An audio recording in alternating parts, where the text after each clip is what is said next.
Psychonauts is the most fully realized and thematically cohesive 3D platformer of all time. This is true. Psychonauts also has a somewhat clunky physics engine, and the moment-to-moment platforming can range anywhere from serviceable to subpar. This is also true. Both of these things are true at the same time. That's how nuance works. And what you tend to value in a game is where you'll tend to land on the pro or con Psychonauts side. But I do think regardless of which side you fall on, it is safe to say that Psychonauts is the breakout hit of Double Fine. It even surpasses my personal favorite, Brutal Legend. Oh, and don't you worry, sweet baby boy, we're gonna talk about you one day. That's a promise. Brutal Legend is... The devil screaming. It's an angel singing. It is the pounding of creation's hammer upon the anvil of time. It's fucking awesome. Oh, it's fucking rad. Hey, now Rad sounds like Raz, the main character of Psychonauts, the thing we're here to talk about.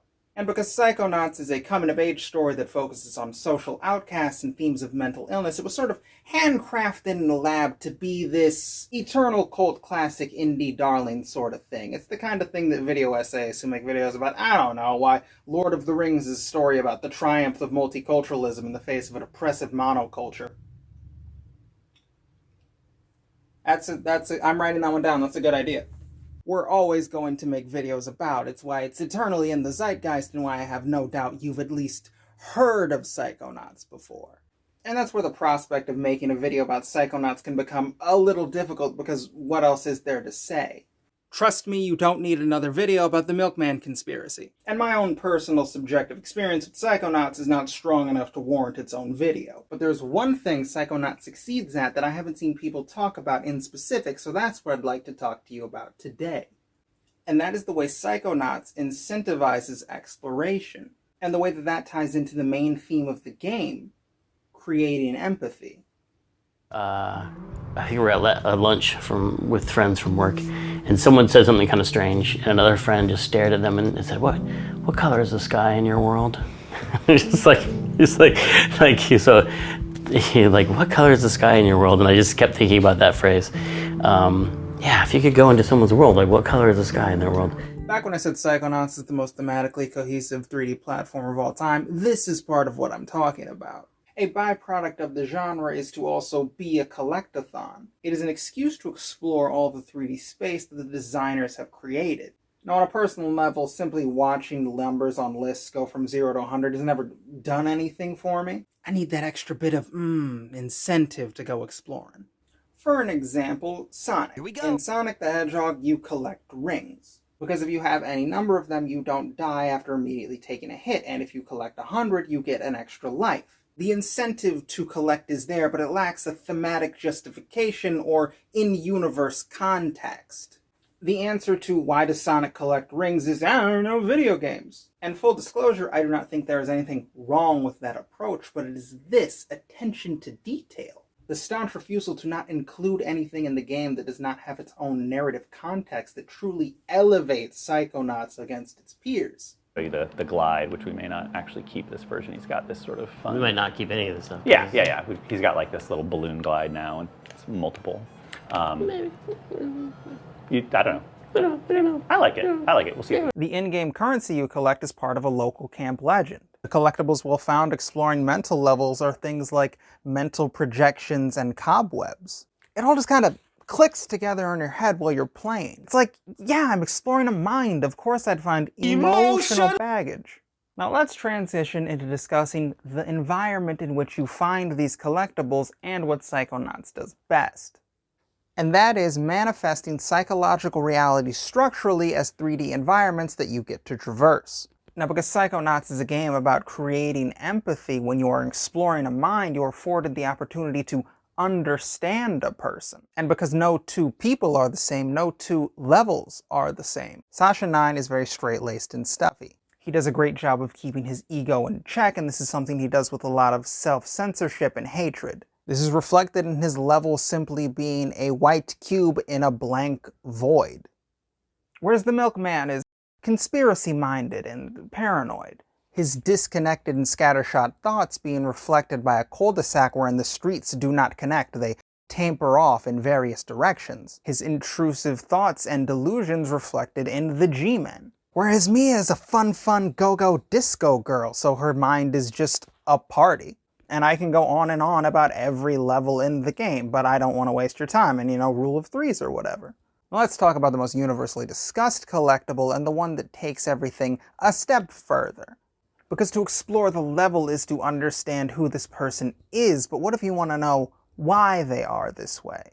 Introduce the Mental Vaults. Mental Vaults wordlessly give you the backstory of the character whose mind you are currently in. It allows you an even deeper understanding of who they are. And that almost criminal level of attention to detail rings true here because their placement itself within a level is not arbitrary. A memory that has been romanticized or something that a person wants you to see is on the beaten path. It is easy to find. But memories that want to be forgotten, things we wish to repress, are off, in the distance, away from the beaten path. You have to explore to find them. Who amongst you can forget the first time you found Mia's final memory vault? And also, really quick, usually I don't care about spoilers, but this is like a thing I really want you to experience in the game rather than just in my dumb video. So if you don't want the spoiler, skip to this time code. If you don't care, you don't care. I'm about to show it.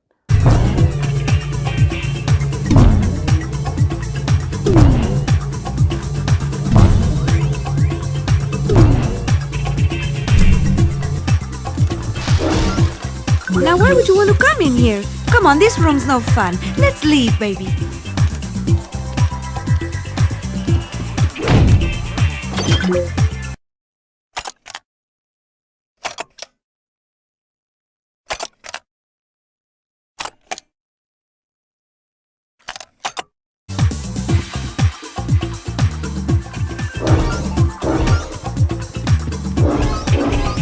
Now you definitely don't want to go in there. That's a party killer right there.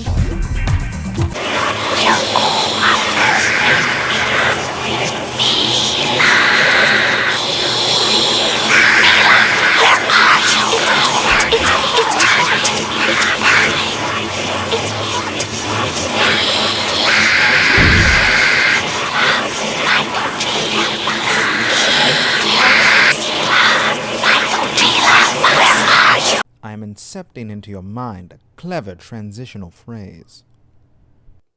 And this level of extra investment is not something that simply exists within the mental worlds.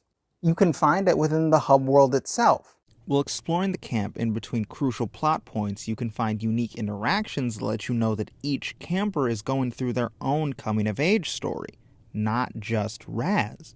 And these brief glimpses into their lives can reveal anything from blossoming summer romance, self-actualization, discovering that sometimes a platonic friendship is more important than a romantic relationship, a hidden soft side to a bully, and even grappling with suicidal ideation. Ooh, suck at dynastic storytelling, Ben. But just like the mental vaults, these further story beats with the campers are potentially missable.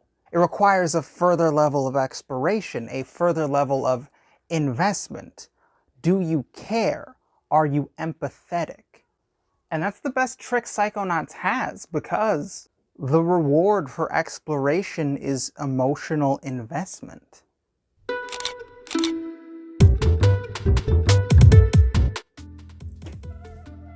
Zip it up. Wow, hey, that's my video. Hope you like it. I got some more. This should be popping up now. If you did like the video, leave a like button. If you want to check out more of what I do, you can subscribe. And then you'll always be notified. Hit that bell. Do all of the things that make the YouTube, the algorithm overlords happy. Thank you very much. People have recently been leaving comments on videos, and that's cool. If you have anything to share, share it with me. Or share it with a friend. That also helps the channel. Oh, God. Oh, this is the last video I go unscripted for a while. This was hard, man.